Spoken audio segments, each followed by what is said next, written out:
Na aula de hoje, calcularemos a energia necessária para o estabelecimento da corrente elétrica num circuito de autoindutância L. Também calcularemos a energia total envolvida no processo para o estabelecimento de correntes elétricas em dois circuitos próximos. Além disso, definiremos o coeficiente de acoplamento indutivo e a densidade de energia magnética.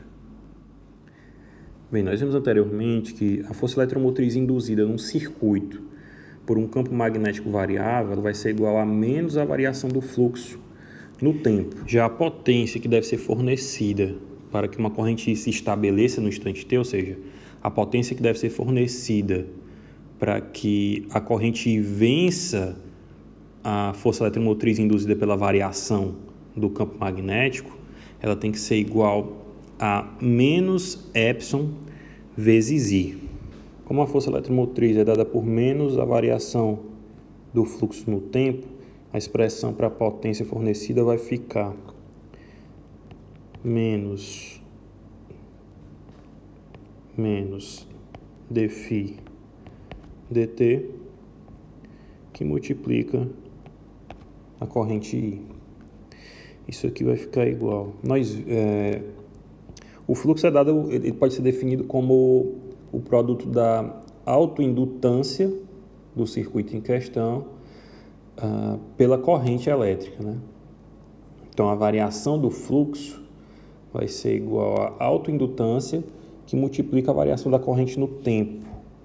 Então, isso aqui vai ficar mais L, que multiplica essa corrente I aqui, vezes a variação da corrente no tempo, vezes dI, vezes dI dt. Onde esse L, né, como nós já dissemos, é a autoindutância do circuito, e essa expressão ela vai fornecer a potência fornecida, que deve ser fornecida ao circuito para que a corrente I possa se estabelecer. Bem, se nós ignorarmos a perda de energia por efeito Joule, a energia total que precisa ser fornecida para fazer com que a corrente passe do valor zero em t igual a zero para o valor final I no instante t, essa energia vai ser igual à integral da potência para esse intervalo de tempo, ou seja, de t igual a zero até t, ok? Então, nós vamos ter U, que é a energia total para um circuito apenas, certo? Isso aqui vai ser igual à integral de 0 a t da potência em função do tempo, certo? Então, U, que é a energia total que precisa ser fornecida para fazer a corrente passar pelo circuito 1, né? Vamos supor que nós só temos agora, até o momento, um único circuito. Então, a energia envolvida para fazer passar essa corrente nesse circuito, ela vai ser igual à integral da potência em função do tempo, certo? Isso aqui vai ficar igual à integral de 0 a t de... Bem, nós vimos que a potência ela é igual a Li, que multiplica dI dt, né? Então, isso aqui vai ficar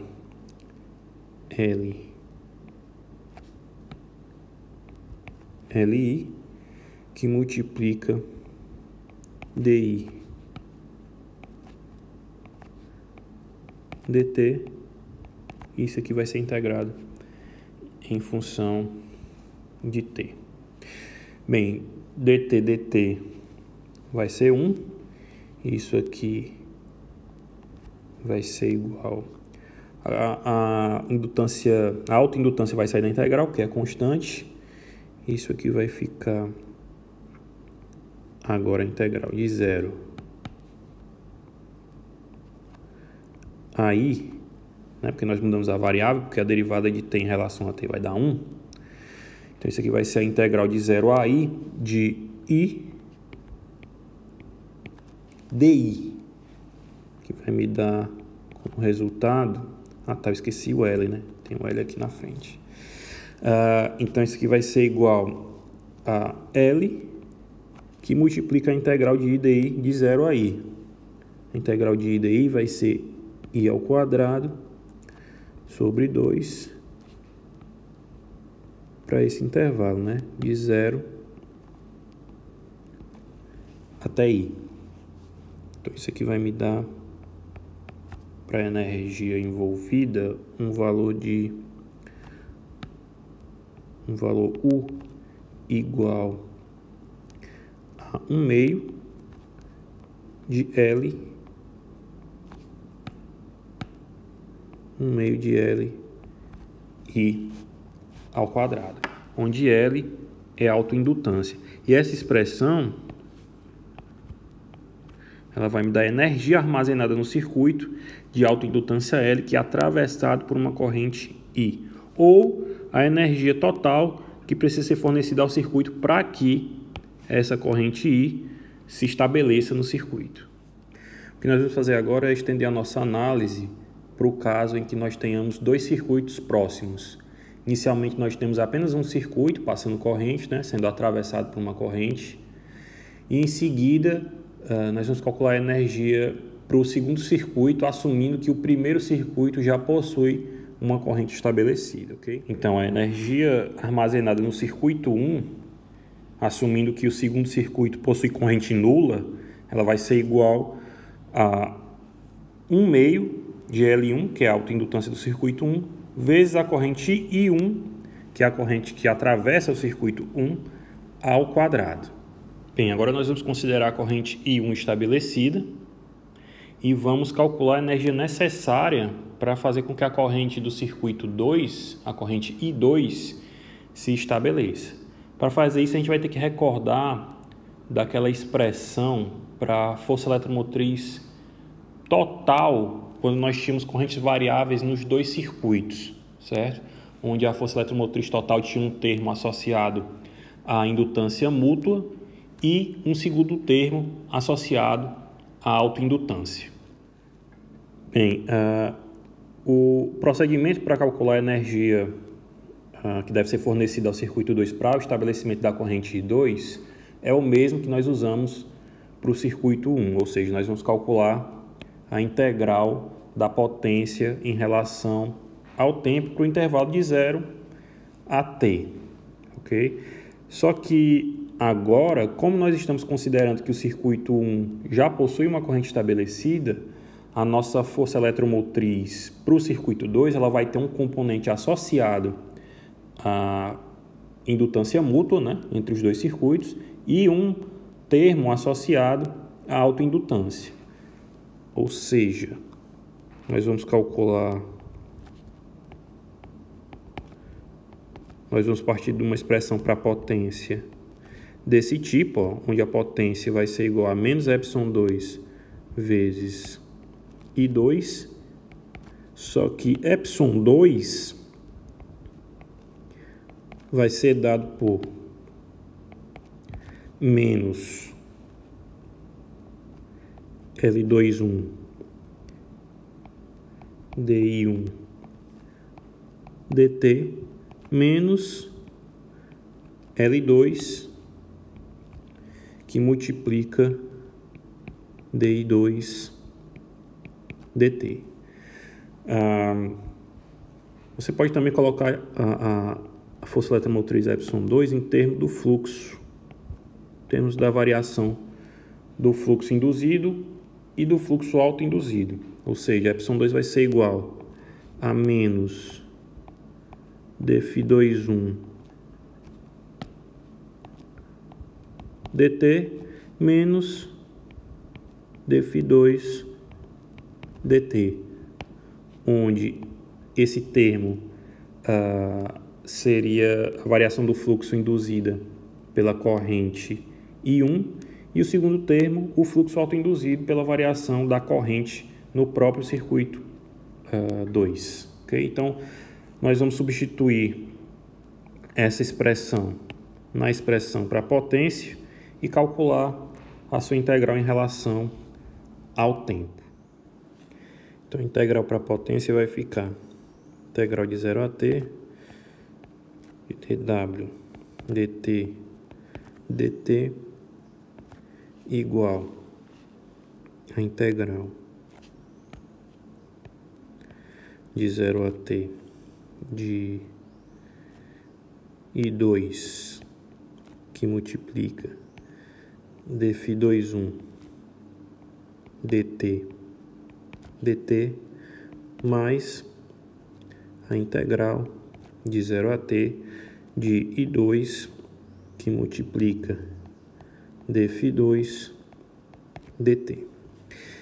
Esse termo, essa primeira integral, né, ela vai ser função de DI1, só que nós estamos considerando DI1 já estabelecida no primeiro circuito.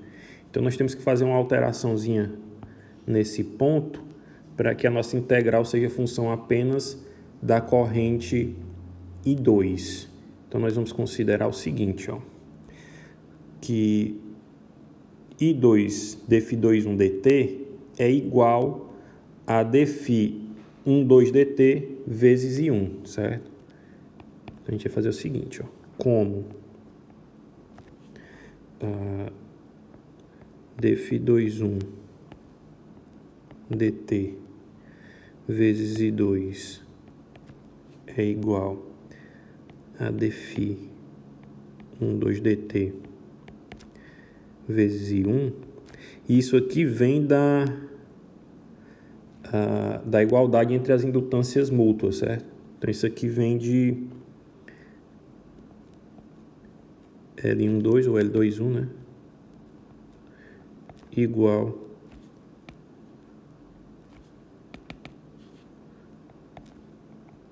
a L12.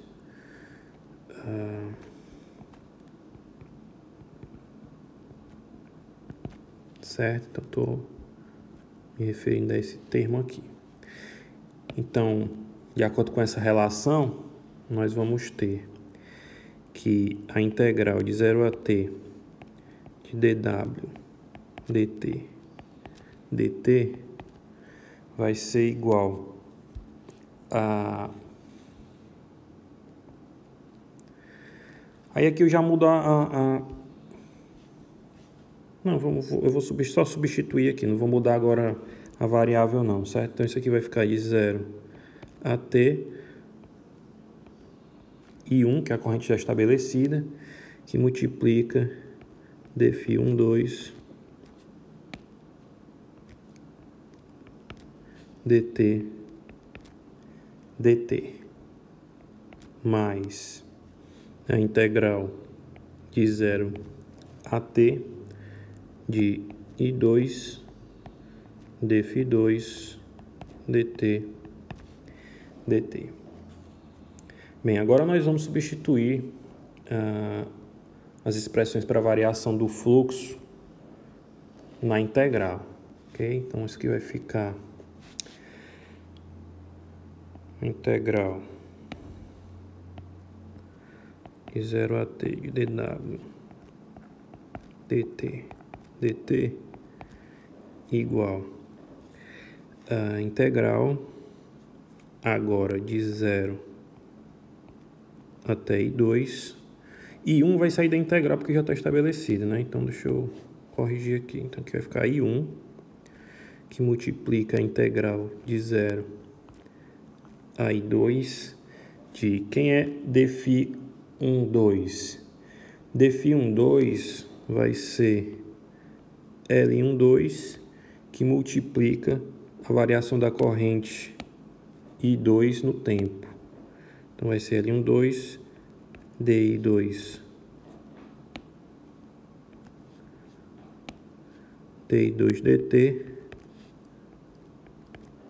dt mais a integral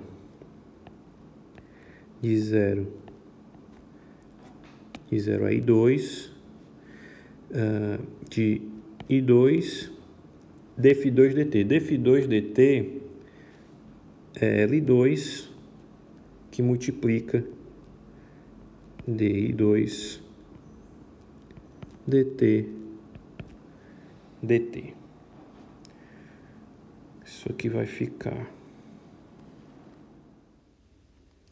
Bem, antes de continuar, só explicar por que eu mudei a variável de integração aqui nesse ponto, né? Que era, nós estávamos integrando em relação ao tempo, e agora a gente está integrando em relação à corrente I2. Esse termo aqui, ó, ele é o quê? A derivada do tempo, derivada de t em relação a dt. Esse termo aqui, ele vai ser igual a 1. Então, é por isso que nesse ponto dos nossos cálculos, eu mudei a variável de integração de t para I2. Ok? Então, vamos lá, continuar. Isso aqui vai ficar igual a I1, que multiplica a indutância mútua, L12, que multiplica a integral de 0 a I2 de DI2, mais a autoindutância L2, que multiplica a integral de 0 a I2 de I2 DI2. Então, isso aqui vai ficar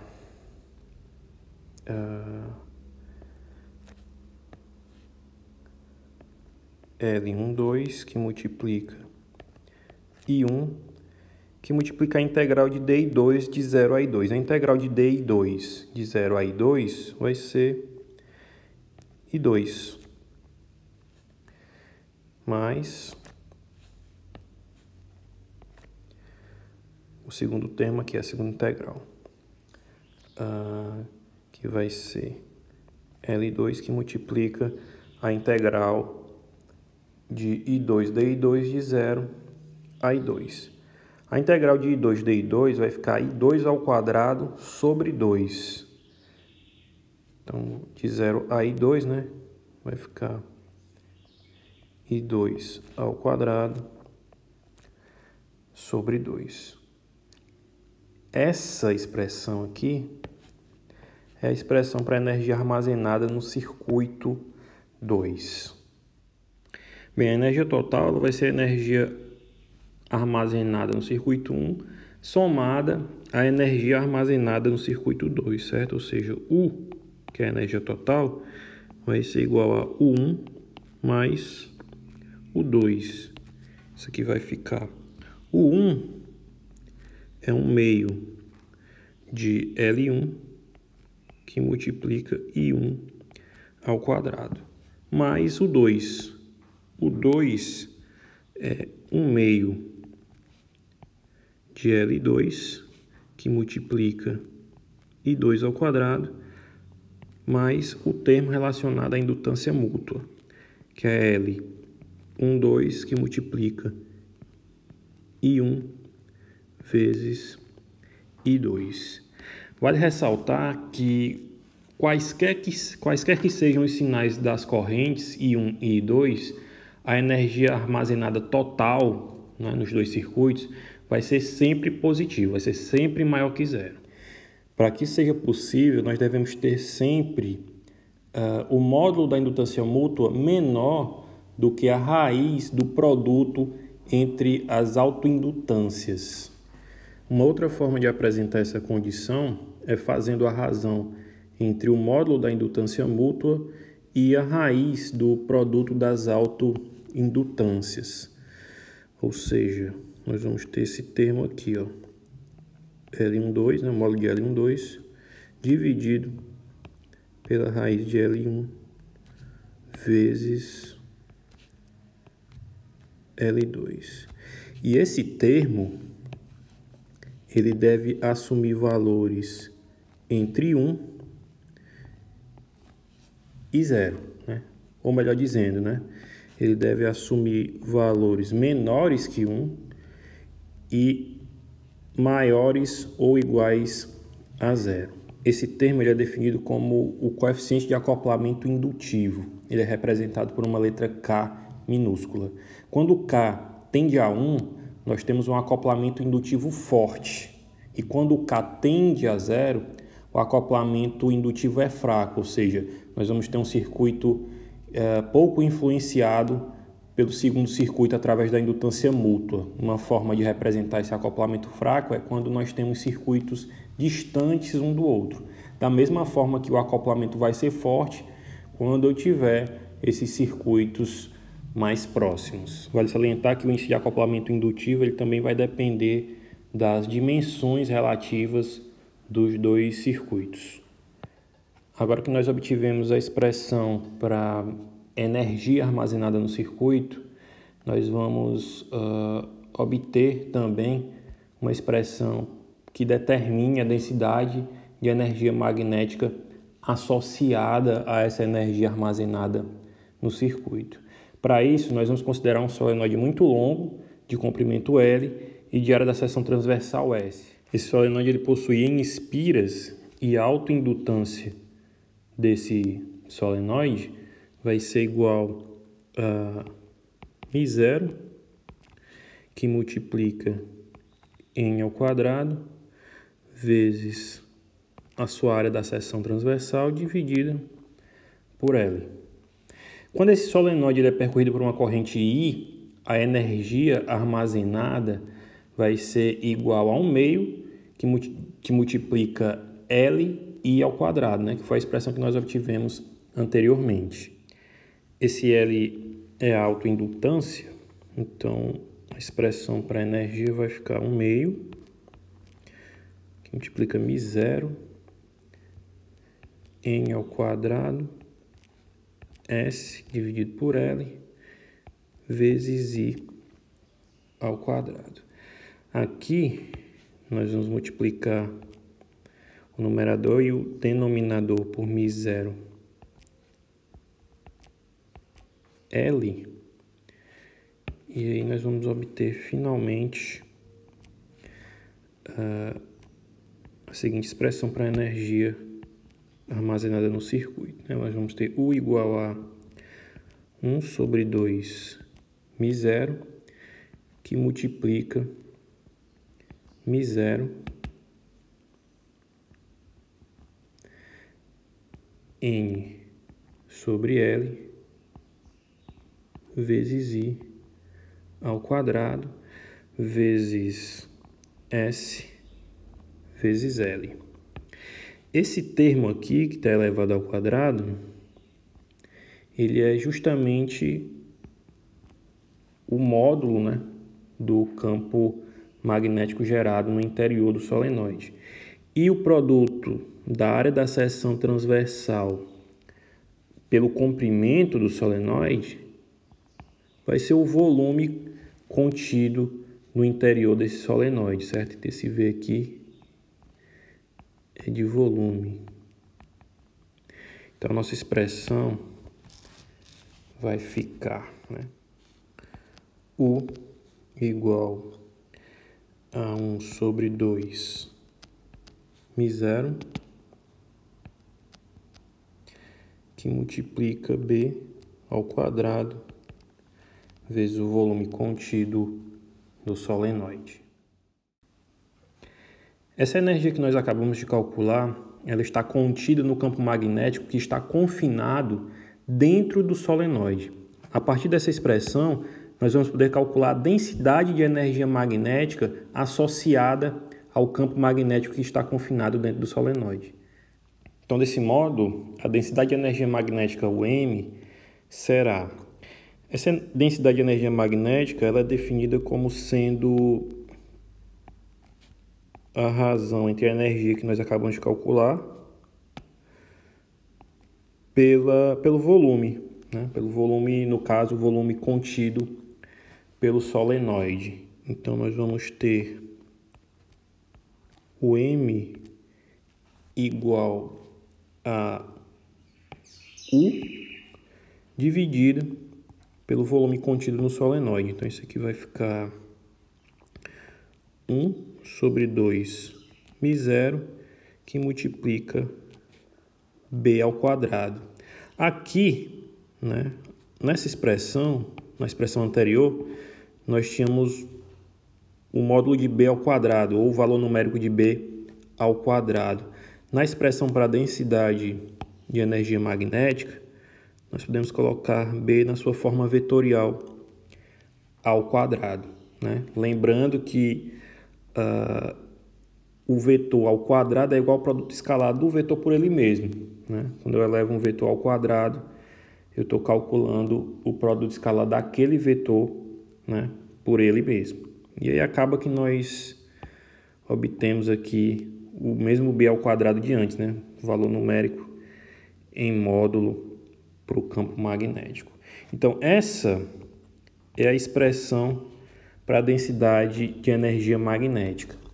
Se nós tivermos ao mesmo tempo um campo magnético e um campo elétrico em uma determinada região do espaço, nós podemos calcular a densidade de energia total desse campo, no caso, campo eletromagnético. Então, a densidade de energia eletromagnética total, U, vai ser igual à densidade de energia elétrica no vácuo, associada ao campo elétrico, vou chamar de UE, mais a densidade de energia magnética, o M. O M nós acabamos de calcular e a densidade de energia elétrica no vácuo foi vista no curso de eletricidade. Então, essa expressão aqui, ela vai ficar U, que é a densidade de energia eletromagnética total, igual a densidade de energia elétrica no vácuo, que é ε0 sobre 2, que multiplica o vetor campo elétrico ao quadrado, mais 1 sobre 2 μ0, que multiplica o vetor campo magnético ao quadrado. Essa é a expressão para a densidade de energia eletromagnética total armazenada num campo eletromagnético.